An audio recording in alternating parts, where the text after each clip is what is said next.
Hello, and welcome to Win Stupid Prizes, the show where we ask the questions that nobody else thought were worth asking. I'm Eddie, and I'm joined today by my good friends, Toby. Hello, I'm also a friend of Eddie. AJ. Eddie is very popular, you know.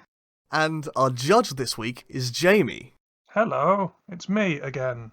Jamie, as our judge, I hear you've got a question about some sort of creature. Oh, yes, well, here at Hexagorgon, we all love our Pokémon. Oh boy. I've been thinking for the last 21 years, ever since Red and Blue came out, which Pokémon would be the best to have in real life? Oh, okay. Now that's not the question here, Oh. because I've solved this. Wait, what? The answer is Snorlax, because it's the best Pokémon. I have questions. I'm the one who's bringing the questions this week, Eddie. So, the question I've actually got for you guys is, which Pokemon's the second best Pokemon to have in real life? Because I've already taken Snorlax. Right, okay. So is this a world in which you have a Snorlax and we get the second Pokemon? Yeah, okay. Is there also a lack of, other Pokemon in the world? There's going to be two Pokemon. Yours, a Snorlax, and this other Pokemon, whatever it is. Yeah. Right. Oh, boy. So, obviously, there are hundreds of Pokemon. Approximately 151 of them. I got news, boy. I mean, 800 and something odd. So, who's got some honourable mentions for me? I mean, I assume it's everyone. Abra. Abra? Because he just teleports places, right? Never walk again. Grab onto an Abra, teleports you. Admittedly, you don't know where you're going because it just kind of teleports you to a random location. But Well, no, I do know where I'm going. I'm going to the entrance of the place I'm in. the cave that you happen to be exploring at the time. Yes. Brilliant. That does sound useful. Just make sure he doesn't ditch you before then. On a theme, one of my honorable mentions was Alakazam. Ah. Because, I don't know if you knew this, just have a guess at how small Alakazam is. I actually looked this up, and No. it's why I avoided Alakazam. Yeah. IQ of over 5,000. Oh no. I don't know if that would be a good or a bad thing. And even if Pokeballs gave you control over them, it would outsmart me eventually. It's got it's got 50 times my IQ approximately. One of the things I read about Alakazam as well is that its brain is so big that it has to use telekinesis to hold its head up. It doesn't have the muscle strength to do that. Yeah. What a stupid Pokemon. What an absolute... So that's where 4,000 of the IQ is going. Just straight to its head. Well, it's still got 1,000 to outsmart me with. It will be fine. Oh. Yeah. But that's why I picked Abra over any of its evolutions. Yeah. It's I will get outsmarted by any of the other ones. But Abra just panic teleports somewhere. I can deal with that. Are you ready for the panic teleport, though? No. When, you're just walking along and, someone walks around the corner and the Abra just... Poof. No, I'm not ready for that, which is why one of my other honourable mentions is Pidgey. Because Pidgey is the smallest bird that can learn fly. Nice. You're going to fly around the world on a bird that's approximate... On the back of a pigeon. On the back of a pigeon. Basically, yeah. Do you ride the pigeon or do you hang from its talons? I don't know, but I'm excited to find out. How big is Pidgey? About the size of a pigeon. Actually, just a pigeon. It might be slightly bigger, but it's around that size. That's pretty bold there. That's pretty bold. But it can learn fly, and by definition in the Pokemon world, therefore it can fly me places. Okay. You have to have been there first, though. Yeah, but I got to travel there once and I can get flown there near instantaneously. Brilliant. I guess, yeah, you fly somewhere with your Pidgey. Does this work in the real world? I hope so, otherwise I'm fucked up. Because you wouldn't be having Pidgey in the Pokemon world, you'd be having it in this world. Yeah. And we think the Pidgey... I'm willing to take that gamble. Oh, okay. But the reason I didn't pick Pidgeotto or Pidgeot, either its evolutions, was because they're bigger and require more storage space. That's a problem. Just carry Pidgey on your shoulder, and they're like, oh, I need to go home. Oh, whee! That does sound ideal. Exactly. People own pigeons. They don't take much to feed, but once they get bigger than that, I ain't got time for that. I think it's really interesting that we're going hard in at the start on utility Pokemon. How will this Pokemon improve my quality of life? And I appreciate that. That brings me on nicely to one of the ones that, as I was just scrolling through Pokemon.com, the Pokedex, Charjabug, who is basically, you get those portable phone chargers, basically. It's just a battery. Yeah. It's just that. It's a battery with pincers, right? It's a battery as a bug. It can charge my phone wherever I am. It's a bug. I feed it food. It makes electricity. Brilliant. I feel like the real problem here is you said, I can have anything in the world. What do I want? I want a battery. I think that's the actual problem with the battery pack as an answer of your Pokemon choice. This is why it was an honourable mention and not like a serious answer. Like, it's useful, but I save myself 50 quid every few years. Okay. So, an incredibly useful Pokemon, but with a lot of downsides, but hear me out here. Well, I'm hyped. Onyx. Oh, I do love a good Onyx. Look, everyone needs underground tunnels. If you look at tube networks, got to do all this excavation. Onyx can do it for you. It can travel at 50 miles an hour, according to the Pokédex entry. 50! Underground? It's probably faster than Pidgey. Is that 50 miles an hour underground or above ground? Underground, I think. Bloody hell. My question is, how do you get an Onyx to safely traverse underground near, say, London? This is the problem with Onyx. If there's anything under the ground, you're in trouble.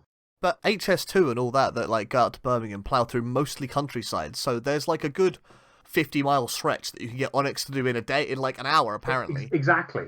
I can see another downside to Onyx. I can think of a few. So offended. No. This is the big downside. I can think of a few. Okay, so you're going to get crazy bucks digging tunnels for people, but most of the people who are willing to pay you the most bucks are going to be the fracking companies. So your stewardship of Onyx is going to be plagued by people phoning you, asking you to do, like, ecologically questionable things. I didn't want to be evil.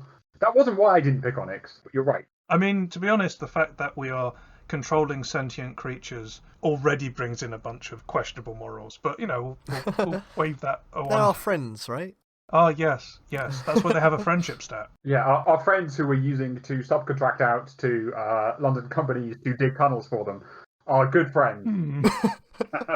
But if you want to make money and you don't want to have to deal with questionable people, just pick Wooloo.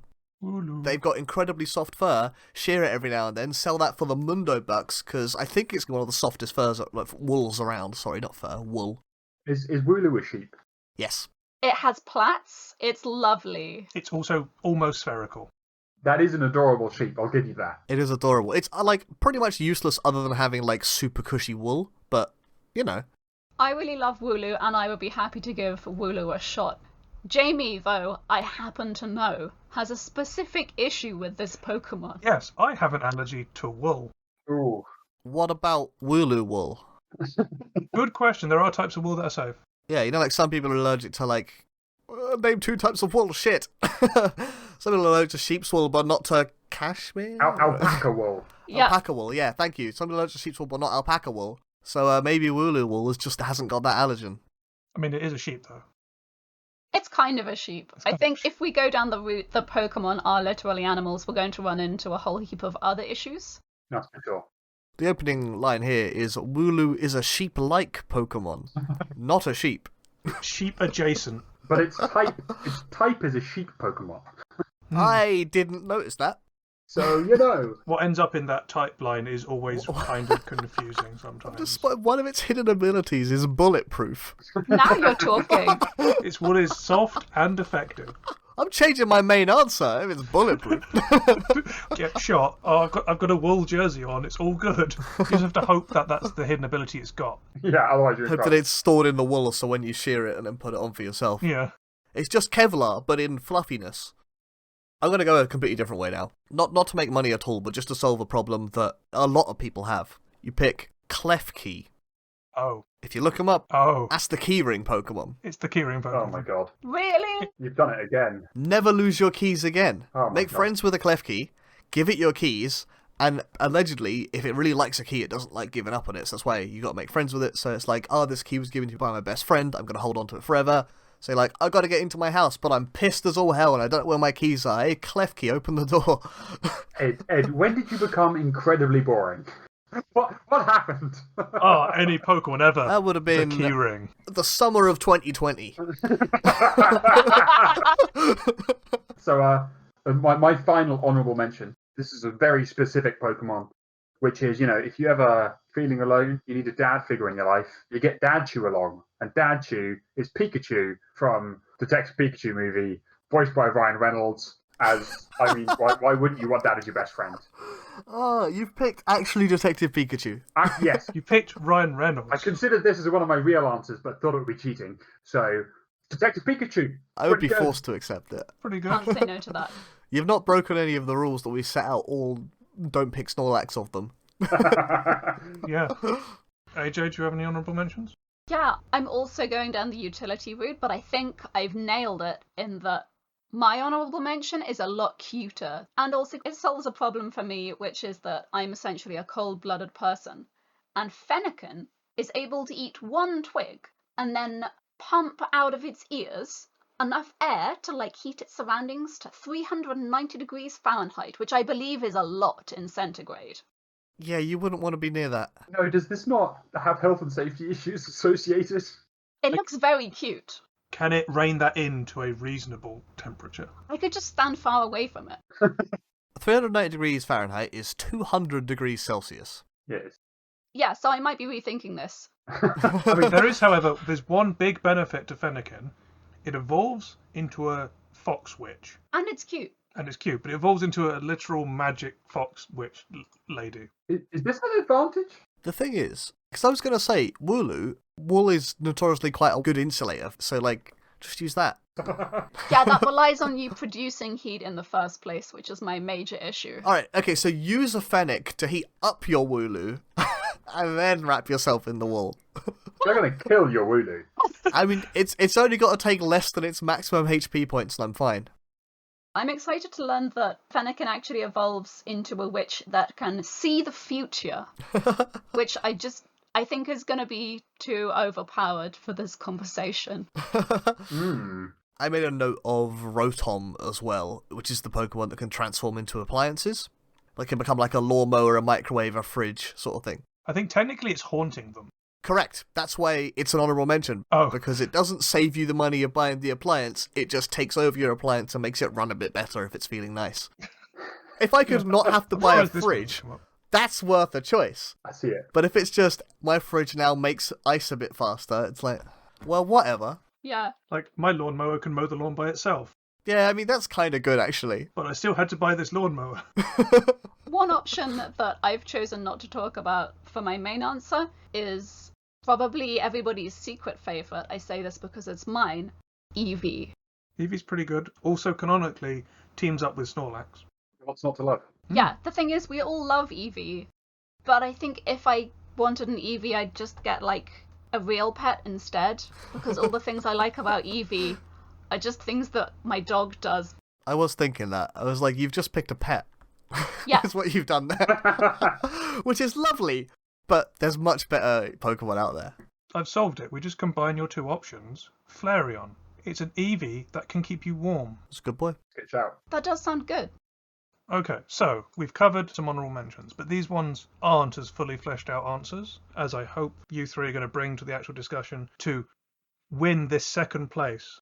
As a side note, everyone's presenting 2 or 3 answers here because there are so many Pokemon, it's hard to cut down. So, Eddie, we'll start with you with one of your real answers. Alright. What you got for us? Well, okay, so my first, main thought, and this was quite off the bat, a really solid choice, and that's Machoke. Okay. One of the great things about Machoke is that they actively help people with manual labour. That's one of their main shticks. They enjoy helping people. They're big, strong boys. They can control their strength, unlike Machamp. I was going to ask why you hadn't picked Machamp, yes. Specifically because if Machamp isn't using its full strength, it can't coordinate its arms properly. That's weird. It is weird. Machamp was actually a form of transportation in one of the games, where the bottom 2 arms cradled you and the top 2 arms pushed boulders out the way. That might be fine, because if it's using its full strength to punch the boulders, it might count as fine for its arms just to hold you in place. Yeah, But if there aren't any boulders around, it will just crush you. Yeah, it did specifically say if it's trying to do something delicate or intricate, You're it dead. cannot control its arms properly because it doesn't know how to not handle its full strength. But apparently Machoke is actually really good at that. They enjoy helping people, unlike Machop, so that's why it's an upgrade from Machop as well. It has a strength regulating belt as well, so it knows that it needs to have a cap on itself. It's quite sensible about thinking about those sorts of things, and it can always just rip it off if it really needs to. I do remember Machoke's helping me move into my house. Yeah, I can see this. They're very useful. They're strong, but also they're helpful. this was definitely a major consideration for me at the moment because my parents are having the kitchen redone. Oh, okay. And we could really do with an extra pair of strong boy arms. In addition to your strong boy arms. Yeah, obviously, like, I'm clearly capable of handling it myself, but it would be really handy to have a second creature that was as strong as I am. Let's see, what else have I got here? Yeah, like, one of the big things about Machoke is that it is, like, a benevolent creature that enjoys helping other people, which means that they're also good to help the world with, like, community projects and things. Like, it's a little tricky to help the world as a whole with just one Pokemon, but helping communities is still, like, a big step towards that. You improve some people's lives, and that hopefully has a knock-on effect. It's symbolic, isn't it? If we're going to have only 2 Pokemon in the entire world, if at least one of them is awake long enough to help people out, that's going to be a good thing. Yeah, we've got like the helpful Pokemon and the one that's asleep right now. You can directly help the world, because during disaster times, you can send Machoke to a disaster zone, and they can help, like, lift earthquake rubble and things like this. With their immense strength, they can get a much larger lifting force into a much smaller area than most machinery, which makes them really useful for, like, immediate disaster response. Yeah. That means you need to live near the disasters, though. Well, he can fit on an aeroplane. He's only 5 foot tall. I guess you just buy Machoke, just a normal Exactly, just buy him a ticket. airplane ticket. Whack him in. Yeah. He's getting shipped out to help disaster zone. They'll fly him out for free. I have a question for you. Yeah. Are you prepared and are you on the ball enough to press the B button fast enough to stop him turning into the dangerous Machamp? So here's the thing about that, right?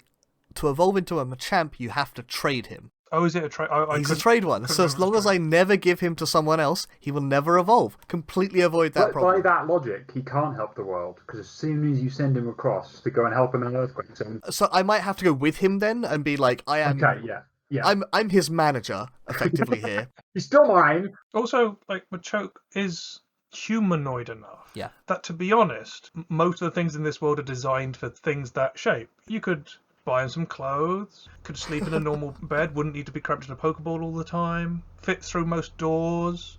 It would fit in seatbelts so that your car doesn't make a constant bing, bing, bing as you're travelling around the world to disaster zones. Basically becoming Thunderbirds, but with a Machoke. One of my thoughts about when I was picking my Pokemon is, how can I make money from this? Mm-hmm. And I guess the main 2 ways here, well, the main way here is on the small scale, effectively hiring him out as a handyman. Construction.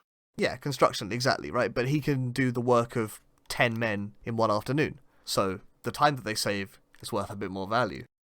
Okay. We've gone from disaster relief to money making, but okay. Yeah, like, I can donate him to disaster relief causes, write that off as a business expense, easy peasy. Oh, you've really thought about this. And if that work dries up because he's just way too efficient, we just hire him out as, like, a bouncer or something like that. No one's going to make any trouble in a club being bounced No. by a Machoke. They're like, look at this stupid 5-foot guy. He punches someone across to the other side of the street, through that building and to the next street, and everyone goes, I'll be good. Can it hurt people, though? I mean, it doesn't want to, but it can. Like, physically it can. Okay. There's an extremely popular fanfic out there that addresses the idea of Pokemon being able to hurt people or not, and it's due to some magical limiters being put on them, and the fanfic addresses what happens when those limiters break. Oh no. But yeah, the fact that, like, Pokemon can or can't hurt people is a bit of a weird one, because, like, if you read a lot of, like, the Pokedex entries, they can hurt people. Yeah. Yes. Yeah, okay, so Machoke as a bouncer works. That's my main points about, like, Machoke, though. I was trying to work out how would they help me, how could they help other people, and how can I make a bit of money off this? Was, like, the key things I was trying to hit with my choices. You missed an important one. Yeah. Hiring Machoke out as a stunt double for movies. Ooh. Like action movie stunt double. He can double up as... Dress it up like the other Tom character. Cruise. He can be Tom Cruise. He can be Tom Cruise. Tom Cruise does all his own stunts. But Tom Cruise is 7 foot tall. Oh. Machoke is just too wide for Tom Cruise, surely. Almost certainly. But the way I hype. Yeah. So, Toby, what have you brought to the table for us? So I was going to do these in the other order. And a lot of your arguments are similar. So I went for Hitmonchan. Okay. Because the gym's been closed, I can't go, there's all this whole horrible disease thing going on. My fitness has suffered terribly, and really what I need is a small, indomitable fighting creature to improve my fitness into a well-oiled fighting machine. And that's why you picked Tom Cruise. And that's why I picked Tom Cruise. Good. Okay, so far we have 2 fighting types. Yeah, so several of the points that you made, Jamie, the form factor is almost that of a human, and so in case there's some kind of terrible problem with people trying to kidnap Pokemon, we can dress them up as approximately a human, and if it's large, people maybe won't be able to tell. Just like Tom Cruise. I like that your argument is not that he can defend himself, but that No. just dress him up. I don't want him to fight people. Yeah, so a lot of the things that you were saying, Ed, in terms of like he's kind of practical. I can lend him out as a personal trainer if I need to. He's not huge. The other like really crucial thing that Hitmonchan is not likely to accidentally ruin my life. A lot of the Pokemon have a really high chance of just like sneeze. If you've got a Blastoise in your house and Blastoise sneezes, you've got thousands of pounds of property damage. I was like heavily reliant on Machoke's specifically benevolent nature to not do that. I do have a question. Yes. In comparison to Machoke, Machoke has hands. Hitmonchan has boxing gloves. Yes. I'm not loaning out Hitmonchan to do any lifting, you know. His job is punching things, teaching me to punch things, helping me do exercise. Did you know that Hitmonchan is said to possess the spirit of a boxer, a famous pro boxer, which I'm going to choose to believe is Muhammad Ali. So what I'm saying is I've got the reincarnation of Muhammad Ali in Hitmonchan. I don't see what more you could want as a best friend.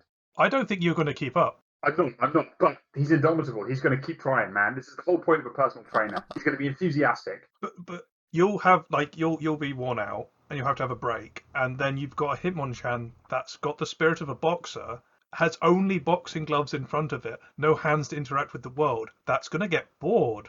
I'll buy a punching bag, and then it can punch that too. Solved. Yeah, I do think it has a really specific hobby, and that's really helpful for this kind of highly destructive weapon Pokemon. Oh, sorry, I burst the punching bag. You have 8 holes in your wall. Yeah, I think that's the point I was about to make. I think the issue you're going to have compared to my Machoke, whereas Machoke I can if he breaks stuff, he can go out and earn a living and repair it, whereas Hitmonchan is going to break stuff, cost you more because you've got to buy the boxing equipment, and I'm not sure if he's going to be able to earn that back for you. I mean, if it is actually Muhammad Ali, I'm definitely going to be able to sell the services as a trainer. There's literally no way. If I can show that he's as good as Muhammad Ali, people will be lining up to either watch him beat up real boxers. You're going to enter a Pokemon into real boxing tournaments. To be honest, there's nothing in the rules of boxing, as far as I'm aware, that states it has to not be a Pokemon that's entered into the tournament. Exactly. Yeah, there's nothing in the rules of basketball that says a dog can't play basketball. Therefore, there's nothing in the rules of boxing that says a Pokemon can't play boxing. Exactly. If a dog was smart enough to play basketball and was like, guys, I want to play basketball, if they didn't let him in, that would be rude. Unless it was on ability. I'm sorry, you just didn't make the cut. It's not that we don't want you to play, it's that you're just not good enough. You're quite small. You just keep chasing the ball. You've got no opposable thumbs. What are you going to do? I have not seen that film, so I don't know how it plays out. I can only assume badly. I think I would be the person who let the dog onto my basketball team. The thing I find really funny about that scene specifically is that the opponent's coach is really annoyed that they're allowed to play with a dog. They're not like, excellent, they're a man down, they're playing with a dog, easy win. He goes, this can't possibly be in the rules. And it's like, dude, it's a dog, it hasn't got thumbs, what's it going to do? It can't walk on its hind legs. I've never had a Hitmonchan because I've always had a Hitmonlee. Look, I thought about kicking, but realistically, if there's any part of my body that I'm okay at doing exercise on, it's my legs. That's a very good point. Hitmonchan is also playing to the new webcam culture. If you ever need an interview, you want your top half to look buff. That's Exactly. the more important half of the bottom Much half. more important. That's the only half they see. I could just be a triangle. You could be. You could have no legs right now, as far as I'm aware. Who would know? Did you have any consideration to the one Hitmon we haven't talked about yet? There's another Hitmon. Hitmontop. What? Hang on. I need to Google this. So later on they added Tyrogue or whatever it's called, which is the baby Hitmon that evolves into all 3. I think it's something like if you've got higher attack, it evolves into Hitmonlee, higher defense, you evolve into Hitmonchan, and balance, you evolve into Hitmontop. So, did you ever consider Hitmontop? And by your surprise, I'm assuming... Yes, I can reliably inform you I had no idea this Pokemon existed until just now. It spins on its heads and kicks people. It fights with that star that I always forget the name of, that character from Tekken fought with. That was really cool. I might be wrong. The Brazilian dance fighting. Capoeira? That one. Oh, man. Okay. I just want to read out one of the lines of the Pokédex because I find it really funny, which is, if you become enchanted by its smooth, elegant, dance-like kicks, you may get drilled hard. Sorry, what? It has a spike on its head. That's the reason they call it Hitmontop, huh? God damn, that is good. That's fantastic. Ooh. So, when your Hitmon trains you up, Yeah. you are currently the Tyrogue. Which type of Hitmon are you going to evolve into when you finish your training? Which is the nerdiest Hitmon? Yeah, pretty much. I mean, what were the stats? Attack, defense, balance? Yeah, no, attack, defense, or they're equal. Oh man. Yeah. I mean, probably defense because I'm a wuss. I think I'm right in saying defense is Hitmonchan. I mean, that works out because then Hitmonchan will have taught me to be Hitmonchan. Yeah. I will have lived up to his dream. Well, I'll be living out his dream, and he'll be kind of annoyed because he's a pro boxer stuck in a Pokemon's body. But we'll work something out. Maybe we'll have a title match where I fight him. If you fight him, you'll earn double the money. That's genius. It's a perfect solution. Then I will be the human Hitmonchan. I've also just checked that Hitmonchan is 4'7", so only slightly shorter than Machoke, and therefore can play Tom Cruise. So does someone just want to guess Tom Cruise's height? I looked this up not that long ago. He's not that bad, is it? No, I think he's like my height. He's like 5, but Yeah, dead on. He's he's a bit 5'4", taller I'm than that. going to say. I'll go 5'6", because I think he's slightly higher than that. He is 5'7". Basically 7 foot tall. Yeah. That's not much shorter than me. It is shorter than me, though, and that's important. No, it's actually a totally reasonable height. It's below average, but it's not, like, ridiculously so. Toby, I've got one issue with your choice of Pokemon, How dare you? which is that if he's going to train you up until you evolve into Hitmonchan, then you're breaking the rule about there only being 2 Pokemon and one of them has to be Snorlax. I don't have a defense. You're right. I have cheated. By becoming part Hitmonchan, I will have broken the rules. Yeah. I mean, it depends how much Hitmonchan I am, I guess. You know, how successful the training is. I mean, you were aiming for the top half Hitmonchan, so that's only like 3 foot and a bit. 3 feet of Hitmonchan. The ideal amount. When Jamie comes to choose a winner, if the reason that he decides that you don't win is because if you evolve into Hitmonchan, you break the rule of there only being 2 Pokemon, you've been robbed. That's all I can say. If there's other reasons, fine. Yeah, I can think of a lot of other reasons why other Pokemon might win, because obviously Machoke is better. But if it's only because of that, you have been robbed. Okay, so I have another question. Obviously, because Snorlax has already won, important factors include, like, could you cuddle up and have a nap? Or is he big and soft and friendly? So how well does Hitmonchan, like, work on that angle? When you're not furiously training, can you like have a bit of a a snuggle, a nice little snuggle and a nice little nap together? Can you block a road? I can guarantee to you that me and Hitmonchan are going to be tight. We're going to be napping together. We're going to be sleeping in the same bed. We're going to be having a great time. In those big, strong arms that are actually really thin for some reason. Exactly. He's gonna hold me. I'm gonna feel really like safe and secure. Aww. It's gonna be lovely. It's gonna be really good. But he's just worse than Machoke, surely. Machoke has got those much beefier arms to keep you much better cuddled. But the problem with Machoke is that Machoke's gonna make me feel bad about my spindly self. Whereas Hitmonchan's body type is definitely achievable. Hitmonchan's body type is attainable by putting on boxing gloves. Exactly. It's perfect. And like cutting off your legs. Yeah, I mean, certainly trimming off a long man my legs. Don't need those. Not important. They're not punching. Yeah. I mean, I'd be cuddling with Hitmonchan all night because we're training all day. Nah, I think you want a beefier boy. The reason now I didn't give Ed the chance to answer a question like that. Also, he did just defend Machoke as a good hugger. He looks like your bro who is all about hugging. He does. He basically looks like Andy, yeah. Hey. No one will know who Andy is, but Andy might listen to this. Hey. In that case, shout out to Andy, you look like Machoke. Oh no. Right, that's Hitmonchan. So, AJ, what have you brought for us? Yeah, well, I'm going to have to rethink some things because none of the Pokemon I've chosen can adequately impersonate... Damn it, I've forgotten his name. Tom Cruise. Tom Cruise.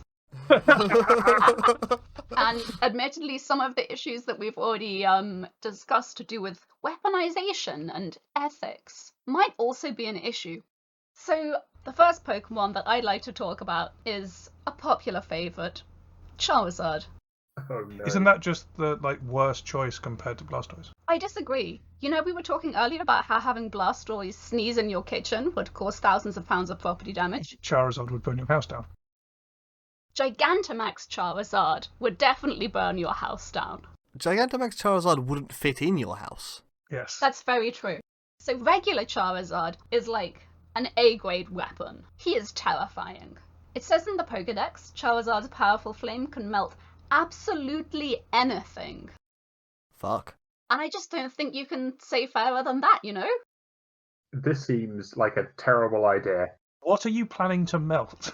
Well, for example, boulders, massive glaciers, occasionally like the odd forest, but primarily things that actually need melting.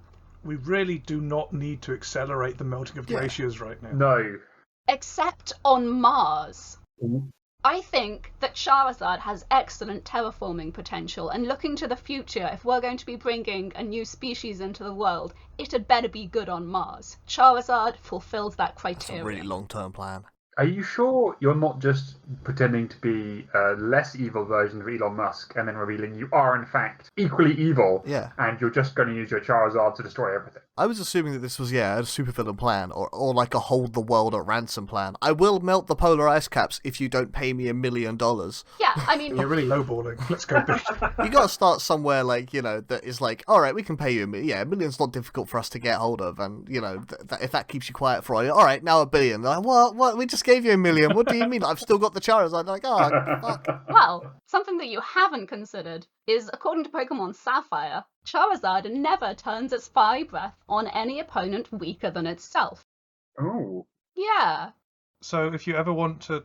What counts as an opponent? Okay, so I'm thinking an opponent needs to be animate, so it can still destroy anything. Okay. But it can't actually kill people that are weaker than it, which is everyone except for Tom Cruise.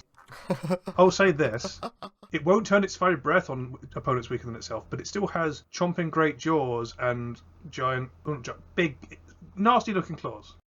Yeah, that's very true. And it can stomp on people. It's also only relaxed when it's just won a fight.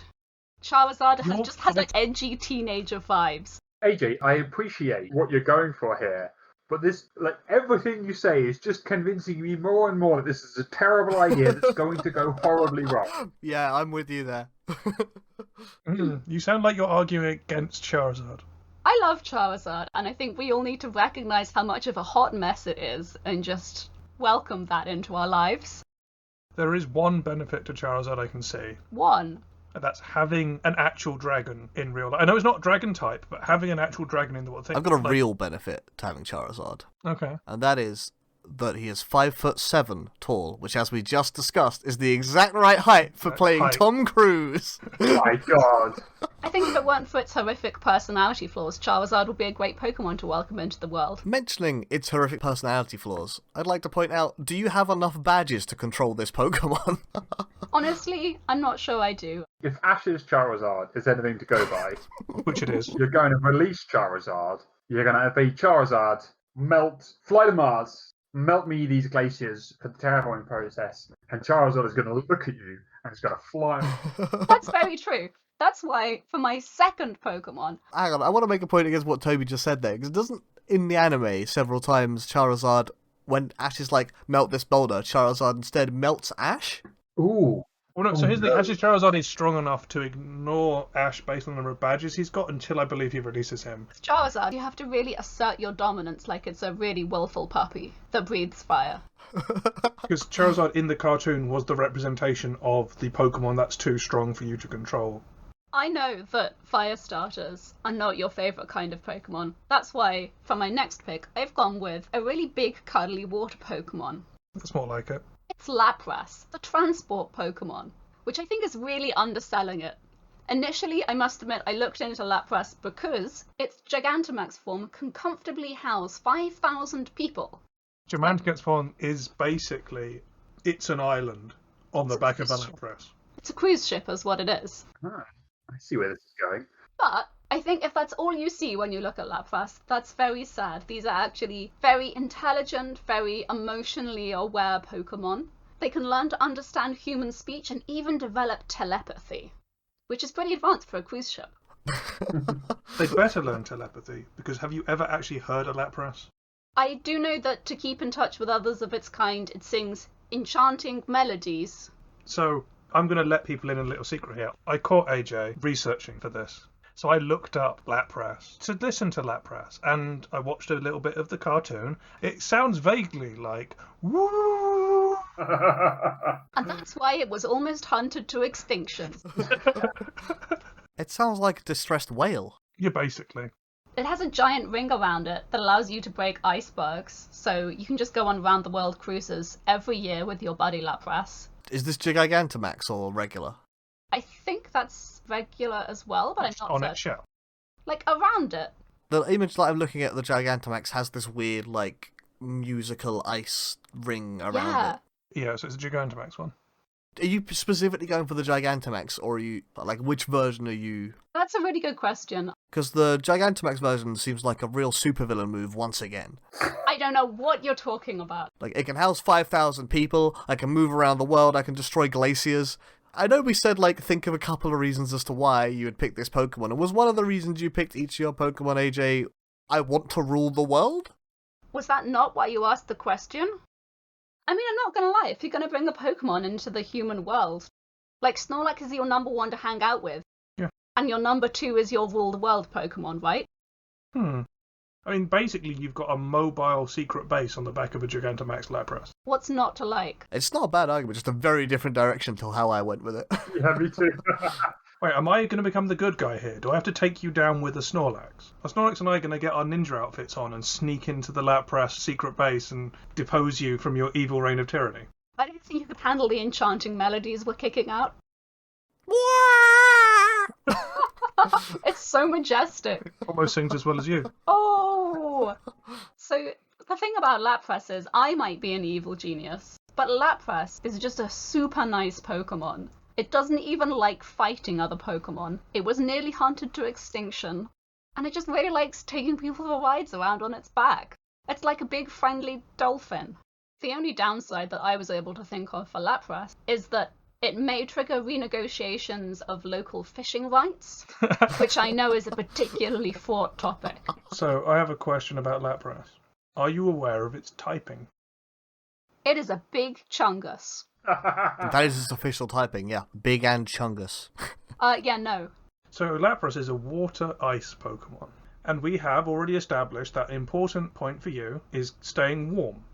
So, do you want to ride the oceans on the living embodiment, kind of ice? Yeah, I'm gonna go with no. So, on that basis, I'd like to introduce you to my third and final Pokemon. It's Stoutland, the big-hearted Pokemon. Stoutland. How are you going to use Stoutland to take over the world? That's the thing. Stoutland is me revealing my secret pure heart. Stoutland is just a big cuddly boy who really wants to hang out with the family and be a pet. Look at the tash on that boy. So, Snorlax and me are doing our 007 sneak into the secret Lapras base. And we get to the room, and then you turn round in your evil genius chair, and you're just stroking a Stoutland. Stoutland is a bit too big for that. It's about 3 feet tall, so I'd have to be sitting on the chair, and then Stoutland would be straddling my lap. Jamie, can you run me through how Snorlax is going to help you sneak into a Lapras base again? Yeah, we glossed over that too quickly. Yeah, like, it's not the point, but, like, I just want to draw attention to the fact that that was just said. Yeah, so it's a really cool image in my head of Snorlax with, like, a ninja headband on, trying to be sneaky. Uh-huh. Yes, cool is how you phrased that. And then, like, some guards come along, and he gets the cardboard box out, and it just fits over his head. You see the size of that boy? I hear he's even bigger than Tom Cruise. At this point, we just wait until you're near shore, find like, a sort of ramp-shaped cliff, have the Snorlax and roll him down it, and it'll just bowling ball the Lapras base out of, like, decommission it in one go. So anyway, Stoutland. Stoutland. Big-hearted Pokemon. So, Stoutland builds on my former picks in that it's also a transport Pokemon. It can pull sleds. It's like a whole team of huskies combined into one dog. And you can ride it. It helps you find things when you've lost them. That's its special move. So I figure Stoutland and I could get a job as, like, being a cold climate courier or working mountain or coastal rescue after everyone is thrown off the side of the Lapras by Jamie's evil plan. It's really wise, and you can trust it to babysit your kids, which is something that neither Charizard nor Lapras has going for them. Question. How do any of these things help you? Like, you getting a job in the Arctic was a real choice, given that one of your opening gambits was, I'd like to be warm. That's a very good point. I would like to draw your attention to Stoutland's fantastic body of fur. It gets tougher and tougher as it gets older, and it's basically fully impervious to harm. Oh. What about the cold? Yes, I did research this. Being trapped in Stoutland's long fur is so comfortable that a person could be fine, even overnight, on a wintry mountain. Okay, no, very good, very good. Yeah, so I'm going to make jumpers out of this stuff. We're going to go riding around in the Arctic together. It's going to be very Skyrim, but I won't be cold looking at it. One of the few lines I've read about this is, it's very proud of its impressive moustache, and I would be proud of that moustache. It's a heck of a moustache. I also thought it would be really relatable in that it has this fantastic moustache, which is actually how they determine social status. So this Stoutland would be significantly higher status than you, Jamie. Yeah, it would look down on you. Yeah. Than all of us, to be fair. Oh.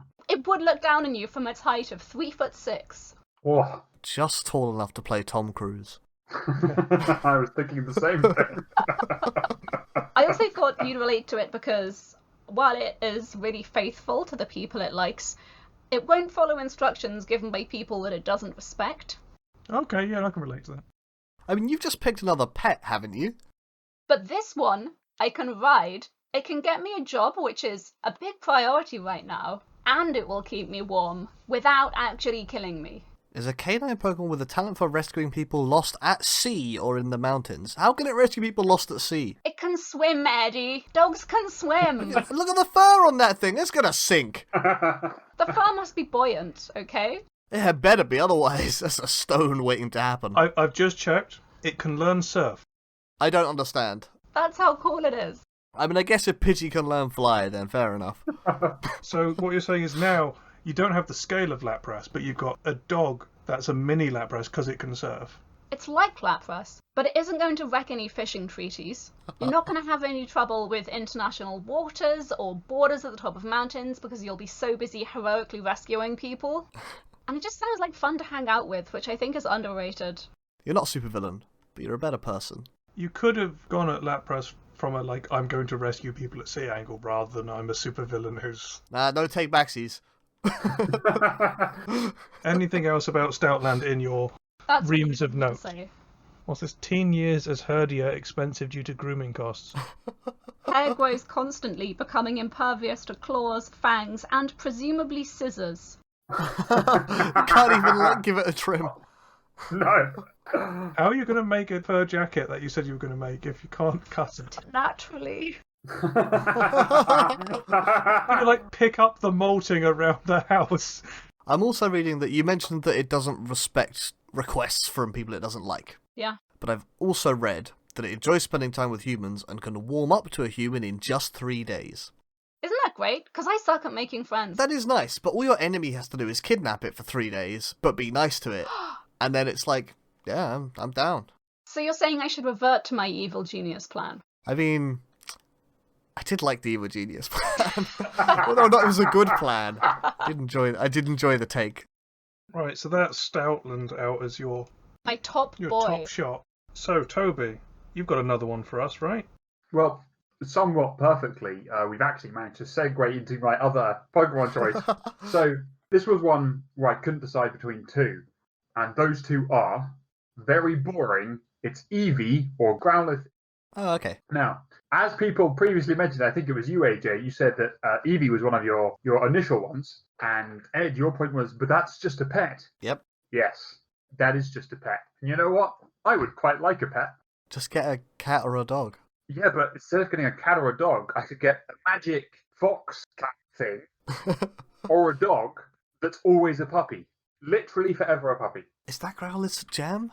Growlithe's a puppy-type Pokemon. Ah. As a person who loves puppies, yes, that sounds wonderful, but also Are you prepared to, like, house train this pet for how long do Growliths live?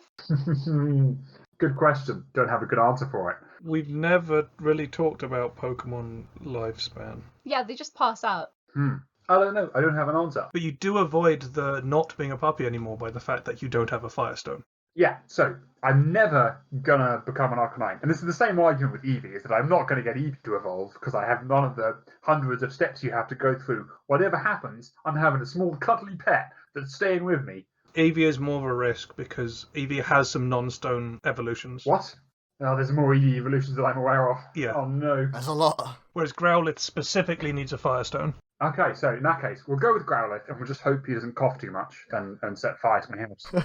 What this pretty much came down to at the end of the day was, actually in my life, although having Hitmonchan as a trainer would be fun, it's a lot of work. I have a job. I don't really want to be an evil villain. And actually, dogs are a really popular pet for a reason. And I could have like a really cool dog. I mean, I'm sold. Right? It's my actual life. Having just a puppy that maybe doesn't poop, because have you ever seen a Pokemon shit? I haven't. That is a really solid point. Absolute winner. And it's like, it has a really good sense of smell. It's really loyal. He's friendly. It's basically just like it's like a cool pet dog. So I want to come back to the point about it like not burning things down. Yeah. I feel like if it's a puppy, it's going to be less well trained than, say, a grown-up dogs type Pokemon. Absolutely. So are you going to have to buy sort of fire-resistant everything for your house? Well, so what I'm sort of hoping, if Pokemon have a specific moveset, we'll just give it like Growl, because those aren't going to set fire to anything. And if it doesn't have a specific moveset, I'm in trouble, because it's going to sneeze and set fire to the house. That's going to happen. I don't have an answer for you. It depends how it works. Key point, while you do get to replace moves as you level up, Yeah. the moves that Growlithe starts with, as in not learns, just inherently knows from birth, Yeah. is Ember. Ah. What does this involve exactly? Some fire. There's a little bit of fire. Just a little bit, though. Just a little bit of fun. Little bit of fire.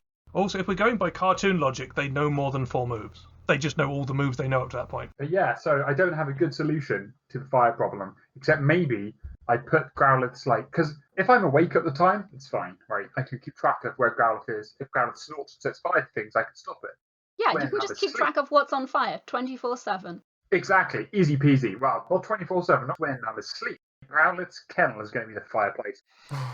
So if he causes or she causes fire, it's a fireplace. I like the idea that if you ever move into a new place, you have to be like, does it have a fireplace? They're like, no, why would this have a fireplace? You're like, I'm out, sorry. This is too dangerous. We're out of here. Just need to build a fire retardant kennel. Like on a patio, not on grass, on a patio outside. I mean, that seems like a sensible plan, but not something I'd accounted for. But yeah, that's my dog choice. Choice of dog. Smaller than Stoutland, but also adorable. I can't argue with that. I'm still interested in the choice to be like, I want a pet. And instead of having a pet and a cool Pokemon, I'm just going to have one of those things. Yeah, so I've never had a pet, right?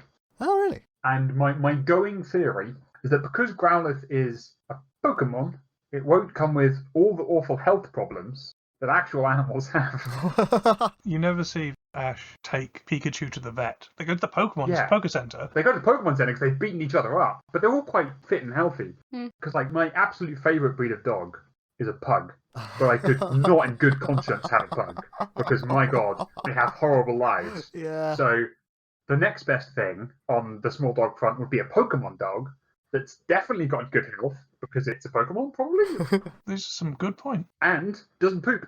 Presumably. I also have another issue. If your plan is that you never have an Arcanine, Yeah. by having Growlithe never evolve, Yeah. you do know that Bear is going to pull a prank on you by rubbing your Growlithe with a Firestone. For sure. You played your bear trump card. I don't have a, because you're right, he will. Yeah. I mean, I guess what I have to do is I have to somehow be the person who supplies him with the Firestone in the first place. Make sure it's fake. That's the only play I've got. Is when he goes to buy it, he's actually buying it from me. Just a bit of rock that he painted orange. Yeah, exactly. Because the Machoke one gets around it because trades are consensual from the trainer. Yeah. Right, if Eddie says he never trades, Yeah, a Machoke never becomes Machamp. no, that's true. But Firestone is just coming into contact, I believe. What if it's a Firestone that Bear orders from Wish.com and it won't be a Firestone. This is just an Ire stone with an F painted on. He'll go to buy, like, joke Firestone so he can make you think he's going to do it, and then it'll be a real one that shows up. Ah, that'd be the worst of both worlds. He's actually trying to prank you and not evolve your thing, and then he actually does it, and you're both just devastated. I can't fight these sitcom level shenanigans, I'm afraid. This is out of my hands. Arcanine is still a top tier Pokemon. I wouldn't be too upset. Bit big, but pretty dope. I think my biggest concern with Arcanine is that, Arcanine, how I like to pronounce it, is that surely it's just more likely to set things on fire. It's also more grown up and therefore less likely to do it accidentally or playfully or spitefully. That's true. I mean, it sounds like you're winning other people over. Yeah, if this were a vote. I mean, it's a bit boring, but, like, otherwise it's not a bad pick. Absolutely boring, yes. Yeah. Because, like, Eddie's won over on the tiger stripes on the Arcanine. Yeah, I mean, you picked a tiger-looking boy. AJ's loving a cuddly dog pet thing. Yeah, alright, but I can one-up this easily. Okay, go for it. Again, my 3 main criteria. Improves my life, improves the world, how can I make money from this? Can it play Tom Cruise? Criteria 4. And the one Pokemon that can do all 4 of these things, without any shadow of a doubt, Trubbish. I What? wasn't sure if you're going for garbage or rubbish, but... I rest my case. Oh, Now, I know it's partly a troll answer, but I feel like you've actually got arguments coming here. Yeah. So the way my brain went with this one is it was like, it would be funny to pick a really stupid Pokemon that I've always ragged on about being a stupid Pokemon, such as Trubbish. Wait a minute, what's the deal with Trubbish? So, my biggest point here is that Trubbish eats garbage. That is its staple diet. Oh. So my recycling is up to 100%. Don't have to worry about that. Everything that can't be recycled goes straight into Trubbish. boom. But I can also, like, lend that out to my wider community, being like, make this a recycling plant, essentially. Okay. There's definitely going to be money to make there. It's just like people are like, oh, I've got a massive skip full of stuff I got to get rid of. And I'm like, I'll take that off your hands for a fee. It's all about making money with you. It's one of my 4 criteria. It's like when you go to the zoo and you have to pay to buy the food off the zoo to feed to their animals for them. Yeah, I know, right? Yeah. That's what you're proposing here. But the animals at the zoo are cute. Trubbish is kind of cute if you look at it. It is. It is, actually. Trubbish is much cuter than its evolution, Garbodor, and I have a lot of reasons for not picking Garbodor. Garbodor. Garbodor. Question. According to the Dex entries, Garbodor's the one that eats trash and turns it into poison. Trubbish also eats rubbish, but it is like it's a little less specific. Like Garbodor seemingly has a limitless stomach for garbage, and it gets bigger as it eats more. One of the reasons to not pick it. Garbodor actively spews vile gas, whereas Trubbish only emits its vile gas when it's like scared or frightened or angry or something like that. That's a really important distinction. And once you befriend a Trubbish as well, it also stops emitting them in general. Okay, that's handy. So as long as I keep it calm and happy, it's not going to stink up my house. But Garbodor, like, you can't stop Garbodor from just spewing gas everywhere, basically. And if you do, it clogs up its arm and, like, hurts itself. I have a bit of a concern with Trubbish. I'm ready. Which is, if Trubbish gets upset and does return to occasionally burping out gas, Yep. This gas can prove fatal to children. Yeah. I mean, I don't have children. It is poison. you don't have children, but what if Trubbish is like, just chilling? He's chilling in the back garden. He's having a nice time. Some kid jumps over the wall because he's kicked a ball in. Trubbish is scared. He's never seen this kid before. He's never seen a child. He's not been exposed to them before. He burps. The child dies. Now you're responsible for the death of your neighbour's kid. All right, easy. I can mitigate this with legally mitigate this. All I got to do is put "Beware of Trubbish" signs on every fence. You can't screw me. Like, if it's outside, it's possible the breeze will just take the gas away anyway, and it won't be an issue. He's trespassing on my property. He's the one breaking the law. Just because my Trubbish happens to have a deadly gas nearby. If he hadn't broken the law of, like, trespassing in the first place, he wouldn't be dead. How is this my fault? It's not. I think the wind just got taken right out of my sails by the new evil genius in the chat. The child murdering Eddie. No, this is a purely benevolent strategy. I'm going to solve the world waste crisis via using a Trubbish. Surely if you want to eat all the garbage in the world, though, you need a Garbodor. Yeah, so this is like the trade-off that I had to choose between. Like, Garbodor has a seemingly bottomless hunger for garbage, whereas Trubbish, not quite sure how the whole evolution thing works, so it's possible that if I feed it too much garbage it evolves, and I really don't want that. So I might have to be careful with that. But, like, I can slowly chip away at, like, bits of garbage and reduce the overall waste level of certainly my local area, and hopefully further. And, you know, all I gotta do is convince one other person to pick Trubbish, and then we can make more Trubbishes and solve the world waste crisis that way. I'm sorry, that's banned under the 2 Pokemon rule. So my next question for why Trubbish over Garbodor is that there is Gigantamax Garbodor. Uh-huh. Oh no. It's so big that in its trash heap pile that is its body, there are planes and... Oh no, they're giant toy ships and toy planes. That's weird, okay. Anyway, it's a massive pile of junk. Yeah. It's huge. It's the size of like a football stadium. Yeah. Are you sure you don't want that? No, absolutely not. I can't control that. I can't deal with that much, like, gas spewing into the environment. Trubbish burps occasionally, and all I've got to do is keep the kids away. Garbodor's like, I've got an arm that constantly spews vile gas, and if it doesn't, it hurts me and possibly kills me. That's not what I want. The point of picking Trubbish is it's smaller, more controlled, easier to keep contained, and not get out of hand, basically. The only advantage I can see of Garbodor is that it can eat more garbage, and so you need less of them to solve the world waste crisis. But otherwise, it's uglier, it's bigger, it's worse, it's smellier. Just don't pick it. They are eating garbage and converting it into poisonous gases. If you eat all the waste in the world and turn it all into poisonous gas... I don't think they strictly are. I think strictly they're turning it into Pokemon poop. Pokemon don't poop. Have you seen a Pokemon poop? This one does, though. So Trubbish seems like a good one if everyone's getting one. That would There'll suck. be dead children everywhere. Why does people think this is a good idea? Because when you befriend them, they stop making the gas. What if they get scared? Well, don't spook a Trubbish. What if you don't know it's there? Because it looks like a rubbish bag. Once we eliminate the need for waste, because everyone's giving their waste to Trubbishes... Trubbi. Look, this is suspiciously evil villain. You're saying that AJ is the real bad guy here. Absolutely. And you're just being like, no, it's fine, it's fine. We just need to make sure there's a Trubbish in every house. Once there's a Trubbish in every house, everything will be okay. You just have to make some sacrifices to your liberty. It'll be fine. Liberty? No, you don't have to sacrifice your liberties. You just have to sacrifice some of the population. Okay, fair. All the kids. This is a much better plan than Thanos. Okay, but Thanos isn't a Pokemon. No, but the way he solved the whole overpopulation problem was by killing most of them. Why are we trying to come to a solution for the overpopulation crisis? Can't we just have pets? No, I'm coming to a solution for the world waste crisis. You're bringing up the fact that people are dying. Not relevant to my point. Oh dear. Oh golly. I think I've got one more benefit of Trubbish here, and that's sheer comedic value.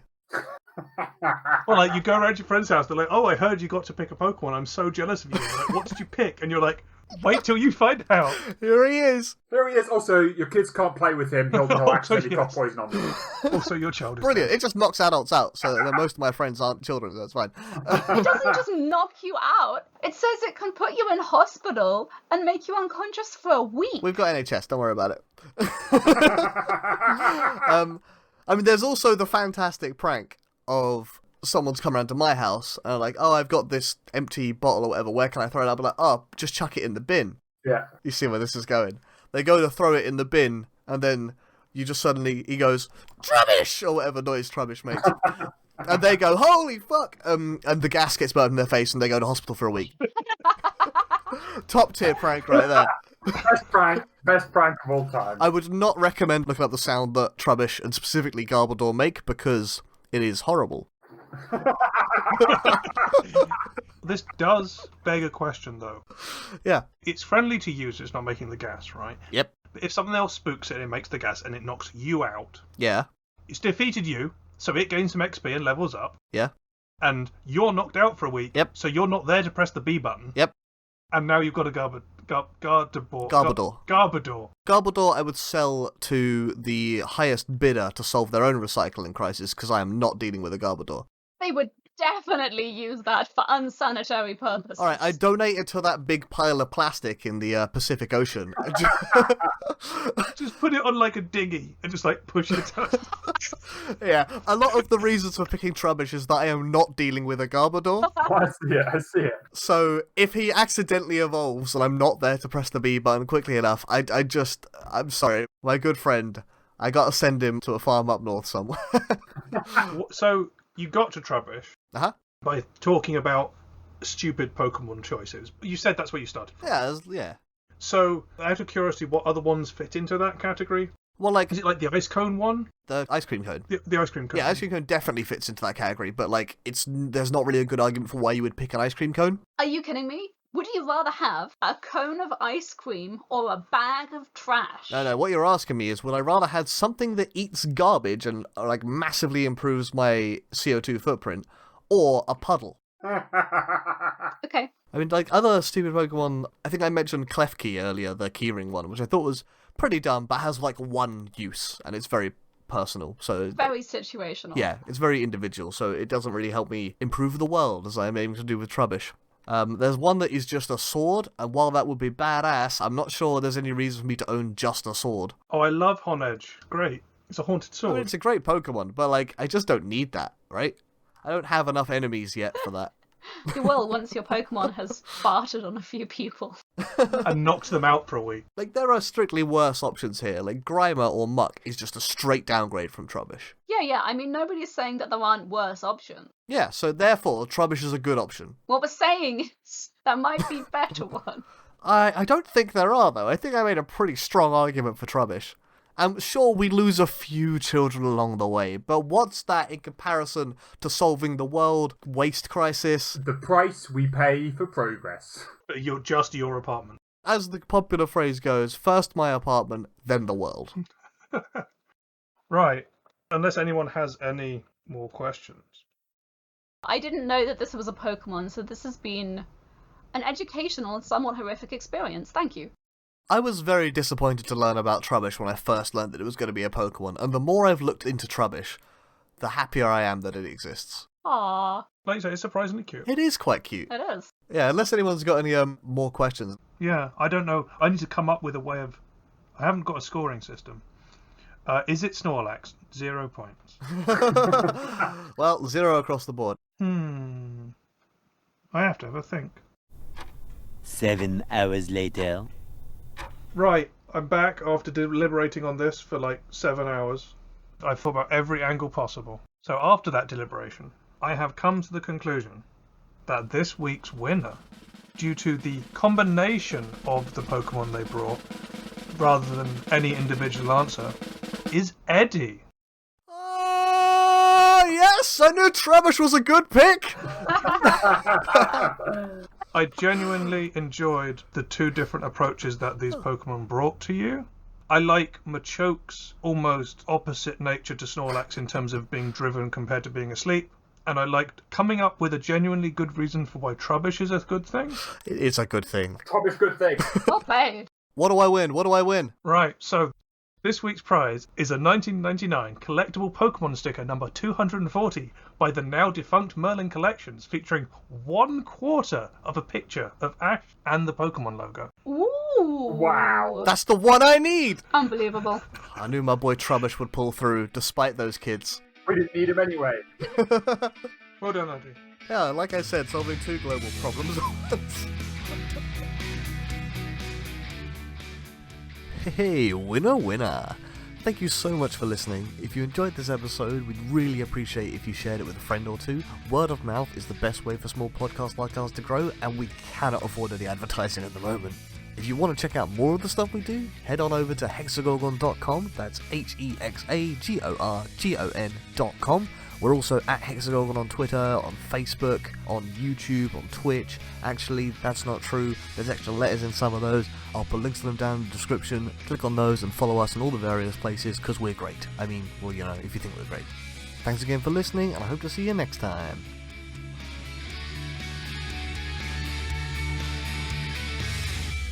Oh wait, and this week's winner is Snorlax, because it always was from the very beginning. Well done, Jamie, for winning your own question. Well done, Snorlax, you won. Yeah. Yeah.